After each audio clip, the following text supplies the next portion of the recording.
or they are completely foreign sciences. They are not supplementary, they're just completely foreign to the Quran and to the Sunnah. فَلَا يَضُرُّ الْجَهْلُ بِهِ. So notice what he says here, subhanAllah. He didn't say that they're harmful. Right? He says having ignorance of these sciences, it is not harmful. It is not harmful. Right? If we were to contextualize this, then we can translate this into the knowledge of Islam and its supplementary sciences, and likewise secular knowledge as well. Right? Secular knowledge as well. However, the common question that is asked here is, if a person studying these secular sciences, is it bereft of any type of reward? And the answer to that is la, abadan. Abadan. In fact, the ulama mentioned that it's fard kifaya to study some of these sciences if it means it will help Islam and the Muslims. So it depends on one's intention. If one's intention is to benefit Islam and the Muslims and what he has done, alhamdulillah, there is benefit, there is khair in it, and we ask Allah to reward him for it.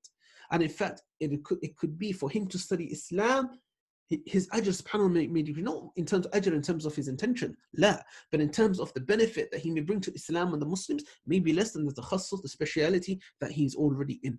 Okay, so it's important to contextualize things as well. And also nowadays, in today's day and age, the world is different, subhanAllah. The world is different than it was 100 years ago when we were living within the Khilafah Uthmaniyah. Okay, the world is a completely different place.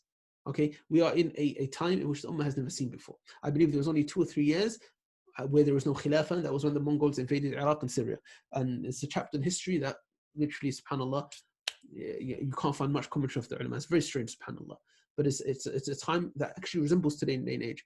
And this is potentially if someone